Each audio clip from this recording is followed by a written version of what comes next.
إن الحمد لله نحمده ونستعينه ونستغفره ونعوذ بالله من شرور أنفسنا ومن سيئات أعمالنا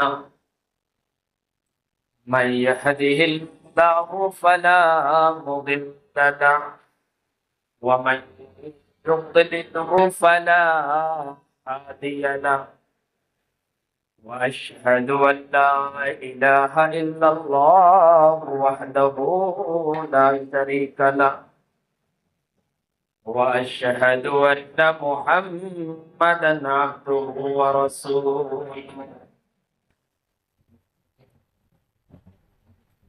يا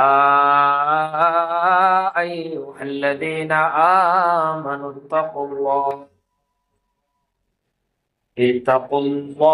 حق تقاته ولا تموتن إلا وأنتم مسلمون يا أيها الناس اتقوا ربكم الذي خلقكم من نفس واحدة وخلق منها زوجها وبث منهما رجالا كثيرا ونساء واتقوا الله الذي تساءلون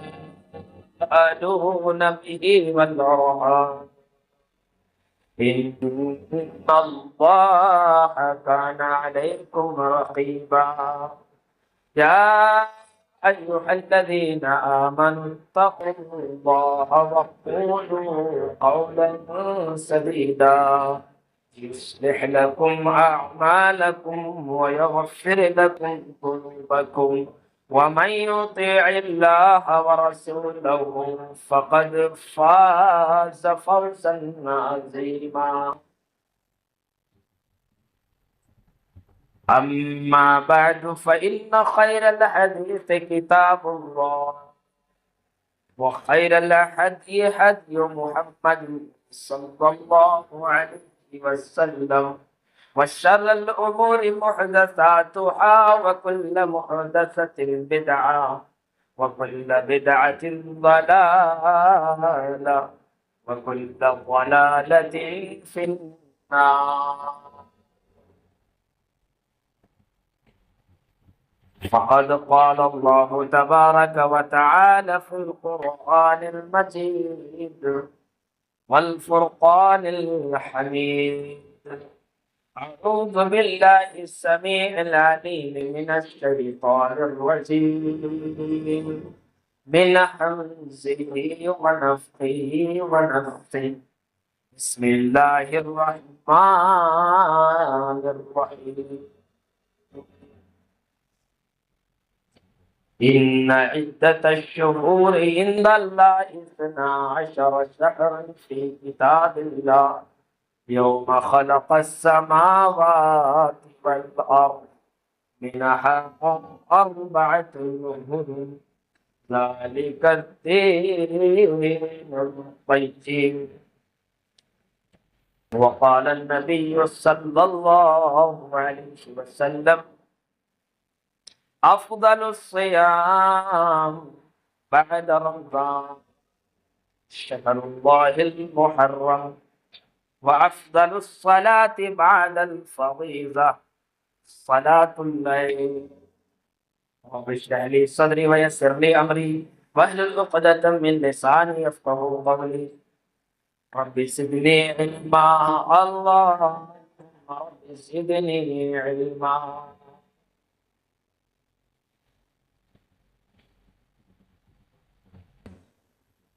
بزرگان جی قوم ملت کے نوجوانوں پردہ نشین میری ماں اور بہنوں اللہ عز و جل کا بے انتہا امتنان و تشکر ہے شکر و احسان ہے جس ذات نے ہم سبھی کو پیدا فرما کر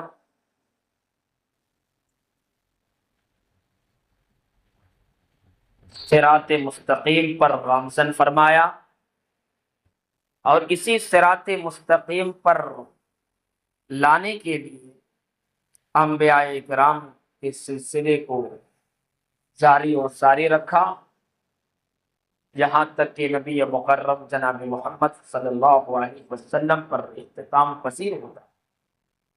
درود و سلام نازل ہو تمام انبیاء کرام پر، خصوصاً نبی مکرم تاجدار مدینہ جناب محمد صلی اللہ علیہ وسلم پر۔ اللہم صلی علی محمد وعلی آل محمد کما صلیت علی ابراہیم وعلی آل ابراہیم انک حمید مجید۔ اللہم بارک علی محمد وعلی آل محمد کما بارکت علی ابراہیم وعلی آل ابراہیم انک حمید مجید۔ وقت بڑی تیزی کے ساتھ گزر رہا ہے۔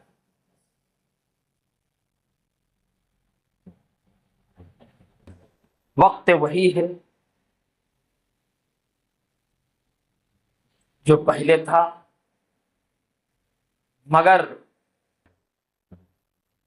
زمانے پر ہم اس طرح مغن ہو چکے ہیں اور ہماری مصروفیت اس طرح بڑھ چکی ہے، زمانہ اس قدر ترقی کر چکا ہے کہ وقت ہمیں چھوٹا نظر آنے لگا، بڑی تیزی کے ساتھ وقت گزر رہا ہے،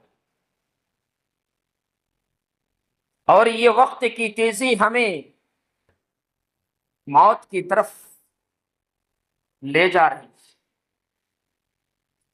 جتنا وقت گزرتا ہے ہم موت کے اتنے ہی قریب آتے ہیں۔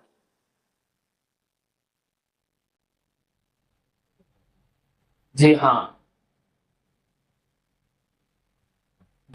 جس مہینے پر ہم قدم رکھ چکے ہیں یہ اسلامی سال کا پہلا مہینہ ہے۔ یہ پہلا مہینہ ہمیں یہ پیغام دے رہا ہے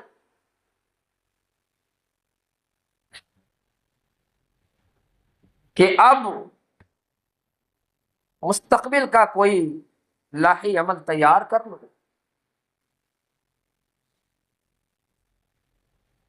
ایام ماضیہ پر اپنا محاسبہ کر لو، جو وقت گزر چکا ہے، اب تک جو زندگی گزر چکی ہے، ہم نے کیا کیا ہے، اور اب ہمیں آگے کیا کرنا ہے۔ جی ہاں، یہ ماہ محرم ہمیں یہ پیغام دے رہا ہے کہ دیکھو پھر ایک نئے وقت پر تم آ چکے ہو،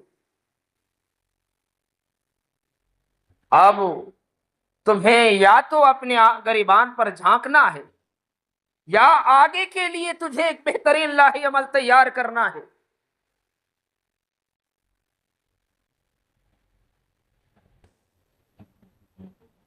اگر واقعی میں ہم نے پچھلے زمانے میں اچھا کیا ہے تو پھر اس کی قبولیت کی دعا کی جائے، اور وہی روش اور وہی رفتار کی دوبارہ سے اللہ تبارک و تعالیٰ سے دعا کی جائے۔ اور اگر ہم نے زمانہ ماضی میں کوئی اچھا نہیں کیا ہے تو پھر ہمیں اللہ عز و جل سے گڑانا، اس سے منانا ہے، اس سے فریاد کرنا ہے، اس سے توبہ کرنا ہے، اور جو بقیہ ایام رہ گئے ہمارے زندگی کے، رب سے یہ دعا کرنی ہے اللہ ہمیں ہر بھلائی ہر نیکی کی تو توفیق بخش، پہلے سے زیادہ بہتر ہمیں اچھا عمل کرنے، بہتر عمل کرنے کی توفیق عنایت فرمائے۔ یہ بارہا دعا ہو۔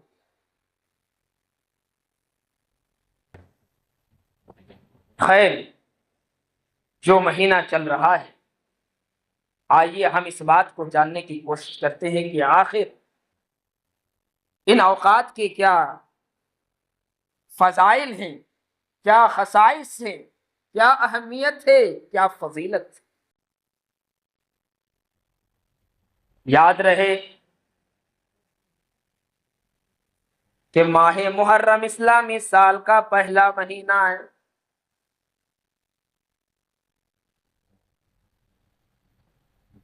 اور اس مہینے کو جس اعتبار سے پہلا مہینہ گردانا گیا ہے وہ نبی اکرم صلی اللہ علیہ وسلم کی زندگی کا ایک اہم واقعہ نبی اکرم صلی اللہ علیہ وسلم کے ساتھ وابستہ ہے،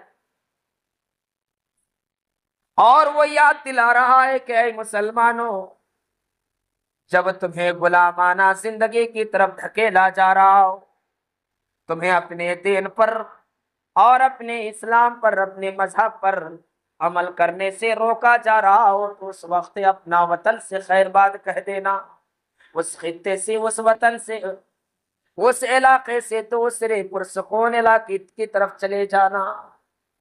ہمارے نبی صلی اللہ علیہ وسلم کے لیے مکہ کی زندگی دشوار کر دی گئی، ہمارے لیے، ہمارے نبی صلی اللہ علیہ وسلم کے لیے اور عام مسلمانوں کے لیے وہاں پر زندگی گزارنا بڑا مشکل ہو گیا۔ اللہ عز و جل کی طرف سے حکم آیا، اے نبی صلی اللہ علیہ وسلم، اپنے مسلمانوں کو اب یہاں سے نکلنے کی اجازت دے دی جائے۔ اور خود اللہ تعالیٰ نے ہمارے نبی صلی اللہ علیہ وسلم کو مکہ کے سرزمین چھوڑنے کے لیے حکم دے دیا۔ وہ وطن جو آپ کو بے حد عزیز ہے، وہ مکان، وہ علاقہ، وہ شہر جو کہ بلد یمین ہے، جسے اللہ تعالیٰ نے پورے سرزمین پر سب سے محبوب خطہ قرار دیا، آخر وہ کیا زمانہ آیا کہ ہمارے نبی صلی اللہ علیہ وسلم کو اس محبوب ترین جگہ چھوڑنے کی اجازت دے دی گئی؟ جی ہاں، اسی کو کہتے ہیں ہجرت۔ یہ اسلامی سال کا پہلا مہینہ ہمیں اسی ہجرت کو یاد دلا رہا ہے، اسی ہجرت کو یاد دلا رہا ہے۔ یہ کوئی عام مہینہ نہیں ہے، اس سے کئی ایسے اہم واقعات جڑے ہوئے ہیں۔ بھلا اس مہینے کو کیسے بھلایا جا سکتا؟ یہ تو وہ مہینہ ہے جس میں فاروق اعظم، خلیفۃ المسلمین، خلیفہ ثانی حضرت عمر فاروق رضی اللہ تعالی عنہ کی شہادت کا عظیم ثانیہ پیش آیا ہے۔ عین فجر کی نماز کے وقت حضرت عمر فاروق رضی اللہ تعالی عنہ پر خنجر مارا جا رہا ہے ابو لؤلؤ نامی آدمی کے ذریعے سے۔ 3 روز تک آپ زخم آلود رہتے ہیں، آخرکار محرم کی پہلی تاریخ پر جام شہادت نوش فرماتے ہیں۔ اور یہی واقعہ نہیں، نواسہ رسول حضرت حسین رضی اللہ تعالیٰ عنہ کو اسی مہینے کے اندر ظالموں نے بے رحیمانہ حضرت حسین رضی اللہ تعالیٰ عنہ کو محاصرہ کر کے، گھیر کر کے مظلومانہ طریقے پر قتل کر دیتے ہیں۔ حضرت حسین رضی اللہ تعالیٰ عنہ شہادت کر جاتے ہیں۔ اسی مہینے کی وہ 10ویں تاریخ ہے۔ اگر زمانہ اور ماضی کی بات کی جائے تو اس مہینے میں ایک اور بہت اہم واقعہ جڑا ہوا ہے۔ ظالموں کا ظالم، بہت بڑا ظالم،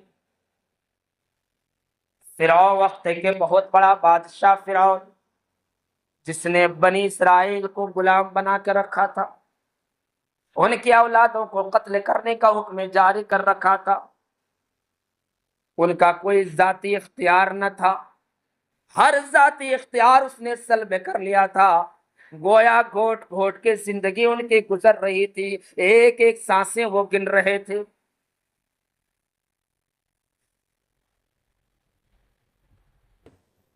اب فرعون اس فراق میں تھا کہ سارے بنی اسرائیلیوں کو ختم کر دیا جائے، دنیا سے نیست و نابود کر دیا جائے۔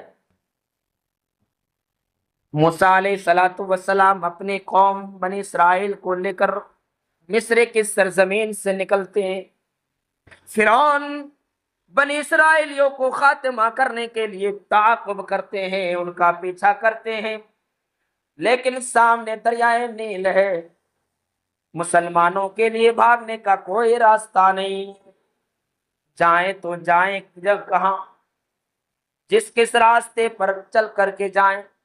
راستہ مسدود ہے، سامنے سمندر ہے، اس سمندر میں کھودا نہیں جا سکتا۔ فرعون کا لشکر پیچھے سے، ایسے گھڑی میں اللہ تبارک و تعالیٰ نے بنی اسرائیلیوں پر ایک خاص قسم کا رحم فرمایا، اور جو کہیں راستہ تک کو نظر نہ آتا تھا اور کہیں ممکن بھی نہ تھا راستے کا، اللہ تعالیٰ نے وہاں پر سمندر کے ذریعے سے راستہ کھول دیا، اور بنی اسرائیل ان راستوں کے مدد ذریعے سے سمندر پار کر گئے۔ فرعون کے تعاقب میں آ رہا تھا، عین سمندر کے بیچوں بیچ جب آیا تو سارے کے سارے فرعونی غرقاب ہو گئے، ختم ہو گئے، ہلاک ہو گئے۔ اللہ عز و جل نے بنی اسرائیل کو فرعون کے چنگل سے ایسے بچایا کہ آنے والے قیامت تک اسے ایک یادگار بنا دیا۔ حضرت موسیٰ علیہ السلام پر یوں تو بہت بڑے بڑے احسانات کیے گئے، مگر کسی احسان پر حضرت موسیٰ علیہ السلام نے خصوصی عبادت کا اہتمام نہ کیا، مگر اس خاص احسان پر حضرت موسیٰ علیہ السلام نے شکرانے کے طور پر روزہ رکھنے کا اہتمام کر دیا۔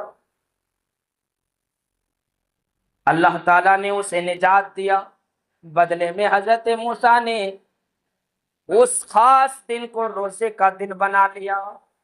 یہ تاریخ جڑی ہے اس مہینے سے، یہی تاریخ جڑی ہے اس مہینے سے، اور اس طرح کے اور نہ جانے کتنے گمنام واقعہ ہوں گے جو اسی تاریخ پر رونما ہوا ہے۔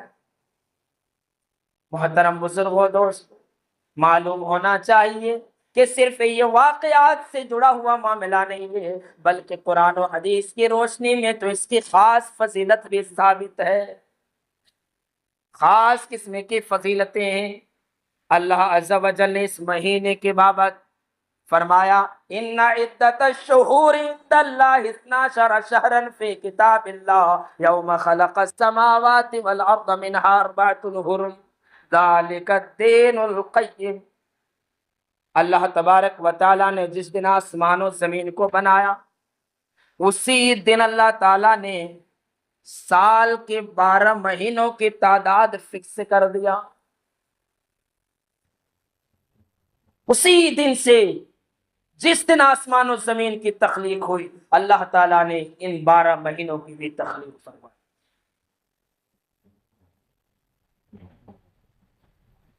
اب اس حالات دور گزرتے گئے، مہینوں میں کمی بیشیاں کرتی گئی، تبدیلیاں ہوتی گئیں، لیکن آخر کار حجۃ الوداع کے موقع پر نبی اکرم صلی اللہ علیہ وسلم کو یہ کہنا پڑا کہ لوگوں، زمانہ پلٹ کر پھر دوبارہ اسی جگہ واپس آیا ہے، جس جگہ پر اللہ تبارک و تعالیٰ نے جیسے بنایا ہے، آسمان و زمین کی جس دن تخلیق کی تھی، اور اس دن جس طریقے سے مہینوں کی تخلیق فرمائی ہے، زمانہ پلٹ کر پھر اسی جیسا اور اسی طریقے پر آ چکا ہے۔ مہینوں کی تعداد کتنی ہے؟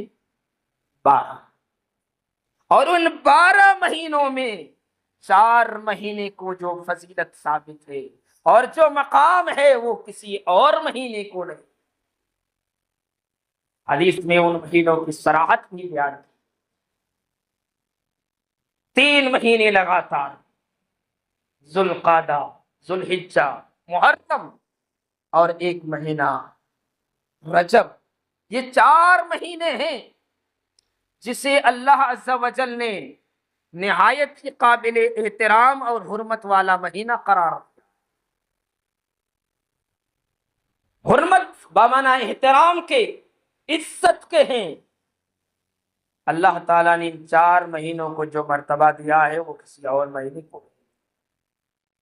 یہی وجہ ہے کہ زمانہ جاہلیت کے اندر لوگ ان 4 مہینے کا لحاظ کیا کرتے، احترام کیا کرتے۔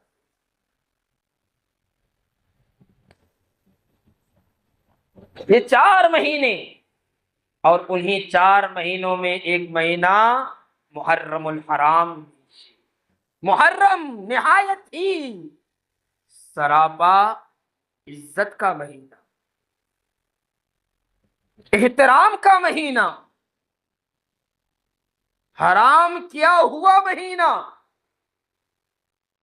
جسے اللہ عز و جل نے اسے محترم بنایا، اور اس کا مطلب یہی ہوتا ہے کہ یہ اس مہینے کی عظمت، فضیلت اور اہمیت زیادہ، قابل احترام مہینہ بنانا یا حرمت والے مہینوں میں سے شامل کرنا در حقیقت اس مہینے کی عظمت اور اس کی شرف کی دلیل ہے۔ زمانہ جاہلیت کے لوگ جہاں کھلے عام برائیاں کرتے تھے، سرے عام برائیاں کرتے تھے، لیکن ان 4 مہینوں کو بڑی قدر کی نظر سے دیکھا کرتے، لیکن اس میں وہ گڑبڑیاں بھی کیا کرتے، ان مہینوں میں وہ منمانیاں کرتے تھے، خود آپس میں طے کرتے تھے کہ چلو آج کسی اور مہینے کو محترم بنا لیتے ہیں، اس کو آگے کے لیے ٹال دیتے، کبھی محرم تو کبھی محرم کے بدلے میں سفر کو حرمت والا مہینہ قرار دیا کرتے تھے۔ اللہ تعالی ایک اس کی وضاحت کرتے ہوئے محققین کہتے ہیں، خاص طور پر امام ابن رجب رحمۃ اللہ علیہ وغیرہ جہاں اس مہینے کی عظمت اور شرف کو بیان کرتے ہیں، تو وہیں پر اس مہینے کی ایک توضیح یہ بھی بیان کرتے ہیں کہ چونکہ اس مہینے کی نسبت اللہ عز و جل کی طرف کی گئی، مہینوں کی تعداد 12 ہے، مگر محرم یہ وہ مہینہ ہے جس کی اضافت اور جس کی نسبت سے اللہ کی طرف کر دی گئی ہے، اور کسی بھی چیز کی نسبت اللہ کی طرف کر دینا یہ اس کی شرف کی دلیل ہو، اور ایسے دنیا کی عظیم شخصیتوں کی نسبت بھی اللہ تعالیٰ نے اپنی طرف کیا، اور محترم اور مقدس مقامات کی نسبت بھی اللہ تعالیٰ نے اپنی طرف کر دیا ہے۔ ہمارے رسول صلی اللہ علیہ وسلم حضرت ابراہیم علیہ السلام، حضرت یعقوب علیہ السلام، اسحاق علیہ السلام، حضرت عیسیٰ علیہ السلام، تمام لوگوں کے بارے میں اللہ تعالیٰ نے عبدہ کا لفظ استعمال کر کے گویا ان کو ایک مقام بتلانا ہے، اور اسی طریقے سے خاص مقامات کی نسبت بھی اللہ تعالیٰ نے اپنی طرف کر کے اس مقامات کی تقدس کو بیان فرمایا ہے، جیسے کعبہ، اسے کعبۃ اللہ بھی کہا گیا ہے، اللہ کا کعبہ، بیت اللہ، اللہ کا گھر، ناقۃ اللہ، اللہ کی اونٹنی، کلیم اللہ، اللہ سے بات کر، ان چیزوں کی طرف نسبت کر کے اللہ عز و جل در حقیقت اس کی فضیلت کو ثابت کرنا، اور ایسے ہی ایک توضیح یہ بیان کی جاتی ہے کہ اللہ نے محرم کو اللہ کا مہینہ کیوں کہا؟ جی ہاں، اس مہینے کو قابل احترام بنانے کی وجہ سے، یہ اللہ کا مہینہ ہے، محرم، شہر اللہ المحرم، یہ اللہ کا حرمت والا مہینہ ہے، کسی اور مہینے کے بارے میں اللہ کا مہینہ نہیں کہا، صرف اسی مہینے کے کو اللہ تعالیٰ نے اللہ کا مہینہ کہا۔ توضیح کرنے والے کہتے ہیں کہ اس مہینے کی نسبت اللہ کی طرف اس وجہ سے بھی کی گئی ہے کیونکہ اس مہینے کو قابل احترام بنانے والا صرف اور صرف اللہ کی ذات ہے، اور وہی اس بات کا اختیار رکھتا ہے اس مہینے میں تبدیلی کا، کسی اور کو یہ اختیار حاصل نہیں ہے کہ وہ اس مہینے میں ذرا بھی کوئی تبدیلی کرے اور اس مہینے کے اندر انسان گناہ کرے، سے قابل احترام بنانے والا اللہ ہے۔ زمانہ جاہلیت میں لوگ جو محرم کو ہٹا کر سفر کو حرمت والا مہینہ قرار دیا، یہاں ان لوگوں کے لیے، ان لوگوں کی تردید کی جا رہی ہے۔ اللہ نے اسے اپنا مہینہ قرار دیا ہے، لہذا جب لوگ زمانہ جاہلیت میں اس مہینے کا احترام کرتے تھے، اے مسلمانوں، ہمیں تو بدرجہ اولا اس سے زیادہ اس مہینے کے احترام کرنا چاہیے۔ کیا مطلب ہے احترام کا؟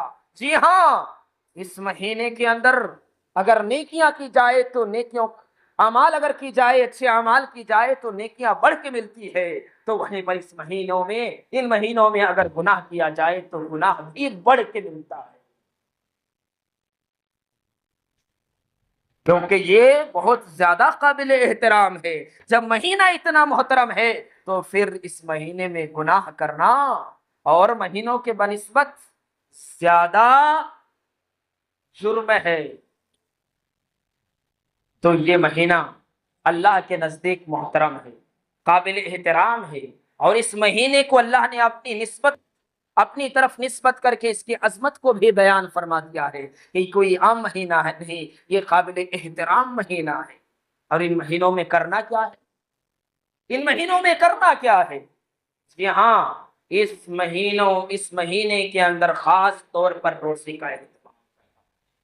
اللہ کے نبی صلی اللہ علیہ وسلم بیان فرماتے ہیں، افضل الصیام بعد رمضان شہر اللہ المحرم۔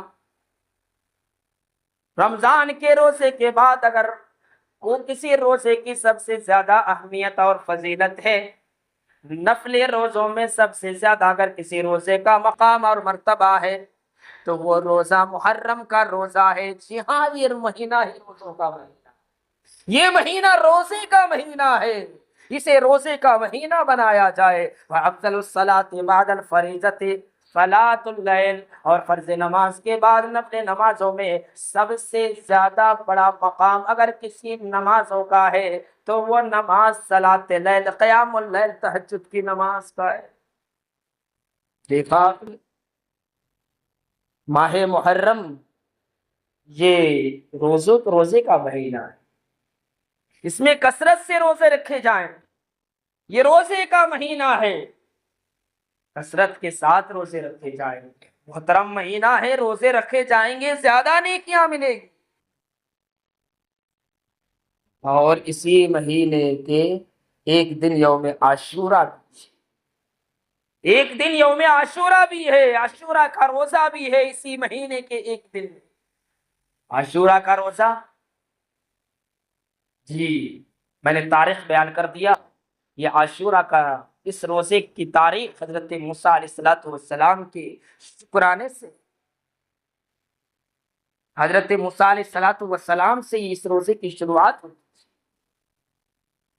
ہمارے نبی صلی اللہ علیہ وسلم جب مدینہ المنورہ گئے، آپ نے وہاں دیکھا کہ لوگ روزہ رکھ رہے، پوچھا ما ھذا، کیوں روزہ رکھتے ہو؟ یہ روزہ کیا ہے؟ کس نام کا روزہ ہے یہ؟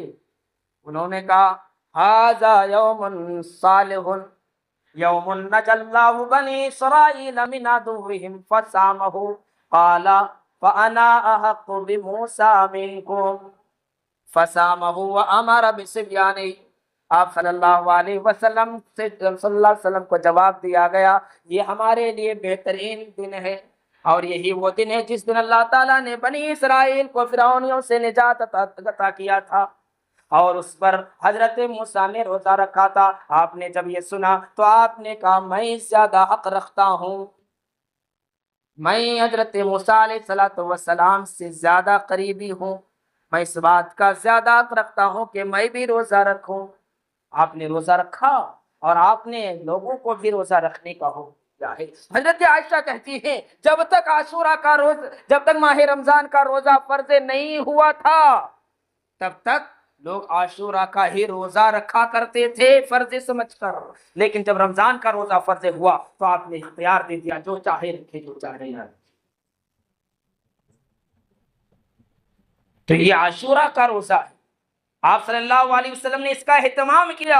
آخری وقت میں آپ نے کہا اگر میں آنے والا سال زندہ رہا تو میں 9ویں محرم کا بھی روزہ رکھوں۔ اسی لیے محدثین بیان کرتے ہیں کہ 2 روزے رکھنا چاہیے عاشورہ کے نام پر. یہود کی مخالفت میں 2 روزے رکھنا چاہیے، ایک 10ویں کا اور ایک 9ویں ذی الحجہ کا. زیادہ افضل قول 9ویں محرم کا ہی ہے. بعض لوگ 11ویں محرم کا کہتے ہیں، لیکن افضل ترین قول یہی ہے کہ 9ویں اور 10ویں کا روزہ رکھا جائے. ایک مسئلے کی وضاحت کرتے جاؤں. اگر کوئی 9ویں محرم کا روزہ نہیں رکھ پایا اور صرف 10ویں محرم عاشورہ کا روزہ رکھا، تو کیا اس کا روزہ مانا جائے گا؟ جی ہاں، بالکل اس کا روزہ قابل قبول ہے اور اس کا روزہ معتبر ہے. تو عاشورہ کا روزہ رکھنے کا اہتمام کیا جائے. اور اس کی فضیلت کیا ہے؟ جی ہاں، آپ صلی اللہ علیہ وسلم نے اس کی فضیلت بیان کرتے ہوئے کہا کہ احتسب علی اللہ ان یکفر السنۃ التي بعد قبل، کہ یہ عاشورہ کا روزہ مکمل 1 سال کے گناہوں کا کفارہ ہے.